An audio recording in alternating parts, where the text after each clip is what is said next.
হাসপাতালের ফার্মেসিতে অধিকাংশ ওষুধ বিনামূল্যে, কিছু ওষুধ ভর্তুকি মূল্য ও কিছু ওষুধ প্রতিযোগিতা মূল্য পাওয়া যাবে। অত্যাবশ্যকীয় ওষুধ বেশি পরিমাণে উৎপাদন জোর দিচ্ছে সরকার। চিকিৎসকের ব্যবস্থাপত্রে জেনেরিক নাম লেখার সুপারিশ। ওষুধ সহজে পাওয়ার লক্ষ্যে সারা দেশে ফার্মেসি নেটওয়ার্ক গড়ে তোলার পরিকল্পনা করছে সরকার। প্রাথমিকভাবে সারা দেশে সরকারি 700 হাসপাতালে এই ফার্মেসি করা হবে। পাশাপাশি অত্যাবশ্যকীয় ওষুধ বেশি পরিমাণে উৎপাদন জোর দিচ্ছে সরকার। বিশেষজ্ঞরা মনে করছেন এই দুটি পদক্ষেপ নিলে চিকিৎসা ব্যয় কমে আসবে। স্বাস্থ্য মন্ত্রণালয়ের ঊর্ধ্বতন কর্মকর্তারা জানিয়েছেন, দেশের 429টি উপজেলা হাসপাতাল, 59টি জেলা বা সদর হাসপাতাল, 35টি সরকারি মেডিকেল কলেজ হাসপাতাল এবং 21টির মতো বিশেষায়িত হাসপাতালে এসব ফার্মেসি হবে। এছাড়া সরকারের অন্যান্য স্বাস্থ্য প্রতিষ্ঠান ও বড় বড় শহরে ভাড়া বাড়িতে ফার্মেসি হবে। এসব ফার্মেসি সপ্তাহে 7 দিন 24 ঘন্টা খোলা থাকবে। পাশাপাশি বেসরকারি ফার্মেসিগুলো চলবে আগের মতোই। এতে ওষুধের প্রাপ্যতা আরও বাড়বে। স্বাস্থ্য মন্ত্রণালয়ের ঊর্ধ্বতন কর্মকর্তারা জানিয়েছেন, দেশের 429টি উপজেলা হাসপাতাল, 59টি জেলা বা সদর হাসপাতাল, 35টি সরকারি মেডিকেল কলেজ হাসপাতাল এবং 21টির মতো বিশেষায়িত হাসপাতালে এসব ফার্মেসি হবে। এছাড়া সরকারের অন্যান্য স্বাস্থ্য প্রতিষ্ঠান ও বড় বড় শহরে ভাড়া বাড়িতে ফার্মেসি হবে। এসব উদ্যোগ নিয়ে ইতিমধ্যে ঔষধ শিল্প সমিতি, নাগরিক সংগঠন, সরকারি নানা প্রতিষ্ঠানের একাধিক সভা হয়েছে বলে স্বাস্থ্য মন্ত্রণালয়ের সূত্র জানিয়েছে। কোনো বিষয় উপদেষ্টা পরিষদের সভাতেও উঠছে। স্বাস্থ্য খাত বিষয়ক সংস্কার কমিটি খসড়া সুপারিশও দেশব্যাপী ফার্মেসি নেটওয়ার্ক গড়ে তোলার কথা এসেছে। পাশাপাশি অত্যাবশ্যকীয় ওষুধের তালিকা হালনাগাদ করা ও সরকারি হাসপাতালে ওষুধের সরবরাহ বাড়ানোর সুপারিশও করেছে কমিটি। স্বাস্থ্য খাতে ব্যক্তির নিজস্ব ব্যয় এমন দেশগুলোর তালিকা বাংলাদেশের অবস্থানও উপরের দিকে। সরকারি হিসাবে দেশের স্বাস্থ্য 100 টাকা ব্যয় হলে ব্যক্তির নিজের পকেট থেকে 70 টাকা যায়। এই 70 টাকার 65 টাকা যায় শুধু ওষুধের পিছনে। বিশেষজ্ঞরা বলছেন, ওষুধের পিছনে ব্যয় কমানো সম্ভব হলে দেশের মানুষের চিকিৎসা ব্যয় কমবে। অন্তর্বর্তী সরকারের প্রধান উপদেষ্টা বিশেষ সহকারী স্বাস্থ্য মন্ত্রণালয়ের প্রতিমন্ত্রী পদমর্যাদা অধ্যাপক মোহাম্মদ সাইদুর রহমান গণমাধ্যমকে বলেন, অনেক হাসপাতালে ফার্মেসি আছে, যেগুলোতে আছে সেগুলোতে প্রয়োজন মতো বড় বা আধুনিক করা হবে। যেসব হাসপাতালে নেই সেখানে দ্রুত ফার্মেসি গড়ে তোলা হবে। প্রাথমিকভাবে আনুমানিক 700 ফার্মেসির একটি নেটওয়ার্ক গড়ে তোলার কাজ আমরা শুরু করে দিয়ে যাব।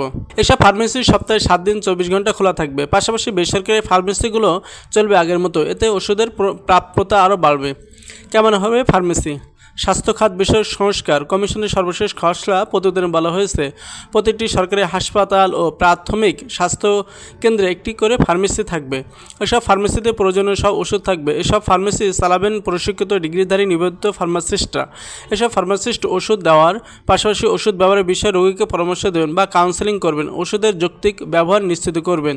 যে কোনো প্রয়োজনে যে কোনো সময় হাসপাতালে ভর্তি থাকা রোগী বা হাসপাতালের বাইরে মানুষ যেন ওষুধ পান, তার জন্য হাসপাতালের ফার্মেসিগুলো 24 ঘন্টা খোলা থাকবে। সংস্কার কমিশন বলছে, এসব ফার্মেসি থেকে রোগীকে বিনামূল্যে অত্যাবশ্যকীয় সব ওষুধ দিতে হবে। এসব ফার্মেসি থেকে ওষুধ বিতরণ ডিজিটাল পদ্ধতি অনুসরণ বা নজরদারি করতে হবে। এর ফলে ওষুধ ব্যবহারের পূর্বাভাস পাওয়া যাবে এবং ওষুধ চুরি বা অপচয় কমিয়ে আনা বা বন্ধ করা যাবে। স্বাস্থ্য কমিশনের খসড়া প্রতিবেদনে বলা আছে, শ্রীলঙ্কা রাষ্ট্র পরিচালিত ফার্মেসি নেটওয়ার্ক সুবিধায় ব্যক্তির চিকিৎসা ব্যয় কমে এসেছে। অন্যদিকে থাইল্যান্ড তাদের সর্বজনীন স্বাস্থ্য সুরক্ষা কর্মসূচিতে হাসপাতাল ফার্মেসির সঙ্গে সরকারি ওষুধ সরবরাহ ব্যবস্থাকে যুক্ত করেছে। দুটি দেশে ওষুধের প্রাপ্যতা ও ওষুধ সেবার মান উন্নত হয়েছে।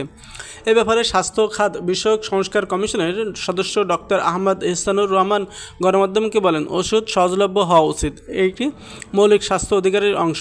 অত্যাবশ্যকীয় ওষুধের তালিকা বড় হচ্ছে। রাষ্ট্রের একমাত্র ওষুধ উৎপাদনকারী প্রতিষ্ঠান essential drugs company limited EDCL Dhaka, Bogura, Gopalganj, Khulna, টাঙ্গাইলের মধুপুর ইডিসিএলের বিভিন্ন ধরনের স্থাপনা কারখানা আছে। ইডিসিএলের উৎপাদিত ওষুধ সরকারি হাসপাতালে থেকে বিনামূল্যে মানুষকে দেওয়া হয়। অনেক হাসপাতাল ফার্মেসি আছে যেগুলোকে প্রয়োজন মতো বড় বা আধুনিক করা হবে। যেসব হাসপাতালে সেখানে নেই সেখানে ফার্মেসি দ্রুত গড়ে তোলা হবে।